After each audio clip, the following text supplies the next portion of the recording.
কারো হাতে উড়োজাল তো কারো হাতে ঠেলা জাল, কেউ সঙ্গে এনেছে ঐন্যা বলো, আবার কেউ খালি হাতেই নেমে পড়েছে জলে। চারিদিকে হই হুল্লোড়, আনন্দ উল্লাস, যেন এক উৎসব মুখর পরিবেশে ভরে উঠেছে পুরো গ্রাম। বয়স কিংবা পেশার নেই কোনো ভেদাভেদ, শিশু থেকে বয়স্ক সবাই নেমে পড়েছে এই মাছ ধরার উৎসবে। পাবনার রুহুল বিলে চলছে ঐতিহ্যবাহী বাউত উৎসব। প্রতি বছর অগ্রহায়ণ মাসে সপ্তাহে শনি ও মঙ্গলবারে বিলে নেমে মাছ ধরার এই উৎসবে যোগ দেন পাবনা ও আশেপাশের জেলার হাজারো মানুষ। ইনশাআল্লাহ মাছ অনেক কয়টাই পাইছি, মনের মধ্যে খুব ভালো লাগতেছে।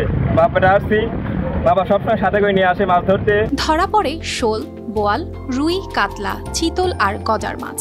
তবে মাছ ধরা না পড়লেও কেউই মন খারাপ করেন না, কারণ এই উৎসবের মূল আকর্ষণই একসঙ্গে আনন্দ ভাগাভাগি করা। বসুন্ধরা টিস্যুতে ছাড়ের ছড়াছড়ি। বসুন্ধরা টিস্যু নিয়ে এলো নিশ্চিত ছাড়। টাঙ্গাইল ডিস্ট্রিক্টের বিভিন্ন থানা থেকে আমরা এসেছি, এখানে ধর্মজাল পলো নিয়ে আসছি শখে বশত, কিন্তু এখানে এসে আমরা আশানুরূপ মাছ পাইনি। তবে উৎসবের এই আনন্দের মাঝেও আছে হতাশা। আগের মতো আর বিলে মাছ নেই। স্থানীয়রা বলছেন, অপরিকল্পিত মাছ ধরা আর বিলের প্রাকৃতিক ভারসাম্য নষ্ট হয়ে যাওয়ার কারণে মাছের পরিমাণ দিন দিন কমে যাচ্ছে।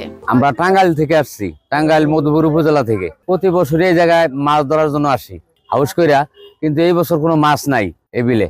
আমরা যেমনি আসছি তেমনি যেতেছি। এ বিষয়ে জেলা মৎস্য বিভাগ আশ্বাস দিয়েছে, বিলের মাছ রক্ষায় প্রয়োজনীয় ব্যবস্থা নেওয়া হবে। তাদের বক্তব্য, মাছের উৎপাদন বাড়াতে এবং উৎসবের ঐতিহ্য ধরে রাখতে খালবিলগুলোকে প্রভাবশালী দখলদারদের হাত থেকে মুক্ত রাখা জরুরি। পাবনা মৎস্য সম্পদের সমৃদ্ধ একটি জেলা, বিশেষ করে এখানে প্রাকৃতিক মাছে যথেষ্ট সমৃদ্ধ। যে জলাধারগুলো রয়েছে বিশেষ করে বিল এলাকায়, এখানে শীতকালে বিশেষ করে দেশি মাছগুলো বেশি ধরা পড়ে। এই মাছগুলো ধরতে গিয়ে অনেক মানুষ দেখা যায় বাউত উৎসবের নামে তারা মাছ উৎসব তারা করে। এই রীতি লোকজ রীতি এবং সাংস্কৃতিক ঐতিহ্যকালের এবং অনেক দিন যাবত হাজার বছরের এটা বাঙালির একটা ঐতিহ্য যে চরণবিল এলাকায় মাছ ধরে। বাউত উৎসব শুধু একটি মাছ ধরার আয়োজন নয়, এটি এলাকার মানুষের জীবনের সঙ্গে মিশে থাকা এক ঐতিহ্য।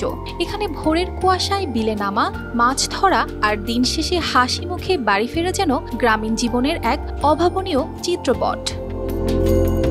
News desk, RTV।